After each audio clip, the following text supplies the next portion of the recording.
Ignite is an ongoing series of speedy presentations.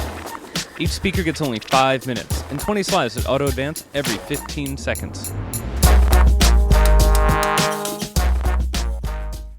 So, our next speaker is confused. He doesn't know if he should be filming. He doesn't know if he should be running this whole thing because he is in the business of production. So, round of applause for our speaker, Bill, and his dog, Twixie.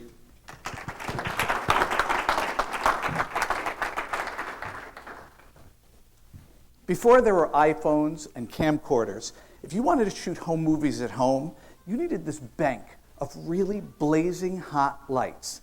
And my Aunt Frances, who shot the movies that you're watching here, would warn us, children, not to touch those lights because they were so hot. Being an experiential kind of kid, I needed to know what that meant.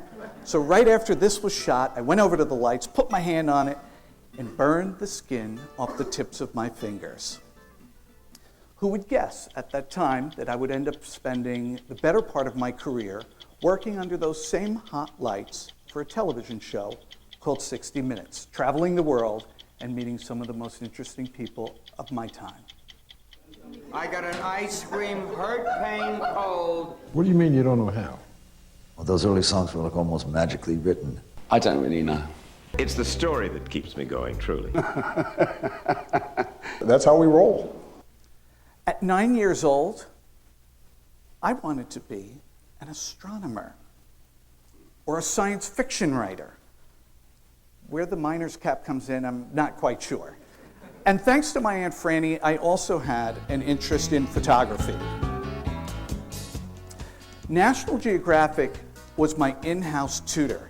Everything I learned visually about photography, I learned from flipping open the pages of National Geographic for all those years. My parents, seeing that I had an interest in photography, of course went out, bought me a brand new Nikon camera, encouraged me to go to NYU Film School, and enrolled me in photography camp. Actually, none of those things happened. The gift that my parents gave to me was they left me alone. They let me pursue my own interests, and they gave me the gift of self-discovery. My father, who worked for the Supreme Court, if he had dreams about his only son becoming a lawyer or perhaps a judge, he never expressed that to me, and I was always grateful for that. My mother, who was an artist herself, really could have had a lot of opinions about what I was doing and never tried to direct me. Instead, she told me her one piece of advice: Bill, whatever you do, grow up to be a decent human being. And Aunt Franny gave me her old movie camera, which today is 55 years old and still works beautifully. There is nothing you can buy at the Apple Store that will still be around in 55 years, trust me. I started shooting movies, very simple things, just trying to put sound and picture together, but I quickly learned that if I wanted to hold my audience's attention, I needed to put them in the movie. Are you tired of drinking spoiled milk? With the special reversible milk container, you can put it back. Just watch how simple it is. Tip forward, pours back in, enjoy milk again. Okay, I think that we have solved the mystery of why my parents did not suggest spending $50,000 a year to go to NYU Film School, and I'm not sure that it would have helped anyway. I did go to college. I went to Plattsburgh State University with my best friend from high school, Joe Mahoney, who went on to star in every movie that I made in college.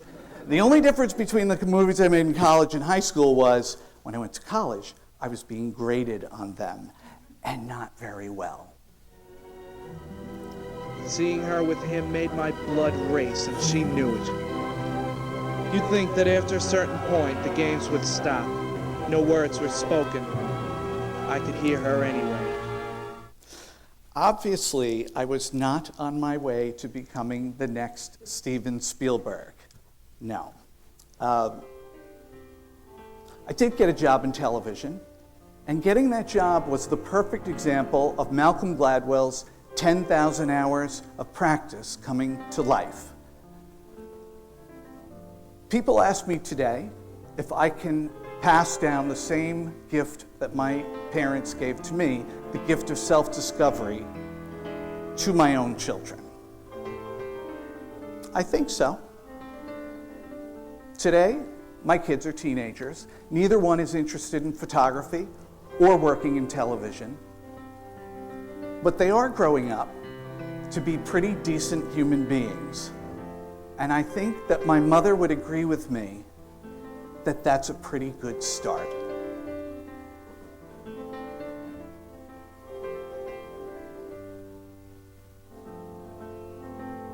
Thank you.